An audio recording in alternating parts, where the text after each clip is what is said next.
हे लक्षात घ्या, महायुतीच्या वतीनं या ठिकाणी आमचे शिवसेना नेते एकनाथ शिंदे साहेब असतील, भारतीय जनता पार्टीचे नेते या राज्याचे मुख्यमंत्री देवेंद्र फडणवीस साहेब असतील, राष्ट्रवादी काँग्रेसच्या उपमुख्यमंत्री सुनीता वहिनी असतील, या ठिकाणी युतीच्या वतीनं या ठिकाणी सुहास सिसाट भारतीय जनता पार्टीचे उमेदवार या ठिकाणी ठरलेले आणि या ठिकाणी निश्चित प्रत्येक पक्षाला प्रत्येक नेत्याला वाटत असतं का आपल्या पक्षाला उमेदवारी मिळाली पाहिजे, प्रत्येकाला आशा असते. या ठिकाणी आज पक्ष महायुतीच्या वतीनं सुहास भोजेंची उमेदवार फायनल झाली. त्या ठिकाणी निश्चित आमचे सहकारी आमचे मार्गदर्शक सत्तार साहेब यांनी त्यांच्या मुलांचं नॉमिनेशन या ठिकाणी भरले. पण या ठिकाणी पक्षाच्या वतीनं सुहास भोजे उमेदवार फायनल झाली.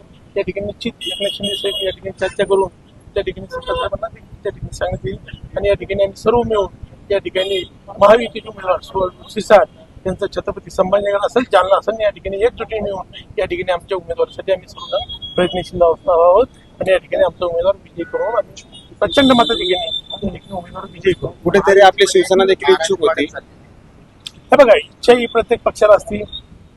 प्रत्येक या ठिकाणी आता आमचे जिल्हा प्रमुख रमेश पवार देखील उपस्थिती त्यांनी देखील पक्षाकडे मागणी केली होती, मला या ठिकाणी परिस्थिती मिळाली पाहिजे. प्रत्येकाचा हक्क असतो या ठिकाणी मागणीचे.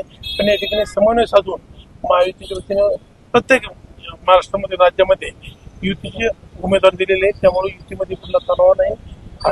हेमेच्या वातावरणात या ठिकाणी नॉमिनेशन दाखल करण्यात आले. आमचे सहकारी संजय असतील, खासदार भोंगरे साहेब असतील, जिल्हा प्रमुख असतील, शिवसेनेचे जिल्हा परिषद गटनेते या ठिकाणी राधाकिशन पठाडे असतील, या ठिकाणी आमचे महापौर गटनेते किशोर नागरे असतील, महानगरपालिकेचे सर्वांच्या समेत या ठिकाणी नॉमिनेशन आणि महायुतीचे उमेदवार सुहास सिसाट यांचं दाखल केलं. अनेक वर्षापासून ही जागा शिवसेनेकडे होती, मात्र आता भाजपने ते दावा धुतला आहे. कसं पाहता त्याच्याकडे? या ठिकाणी ही जागा अनेक वर्षापासून शिवसेनेची होती. ही जागा शिवसेनेला सुटली पाहिजे या दृष्टिकोनातून आम्ही देखील मागणी केली होती.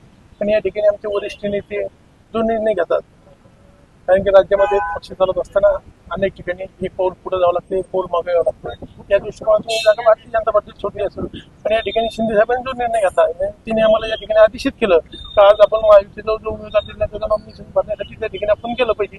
आम्ही हजर राहिलो. त्यामुळे आमच्या नाराजगीने निश्चित या ठिकाणी जागा जरी आज भारतीय जनता पार्टीने दिली असेल, पण या ठिकाणी दुसऱ्या ठिकाणी शिंदे साहेबांनी आम्हाला जागा सोडून दिली असं असू शकतं. ओके.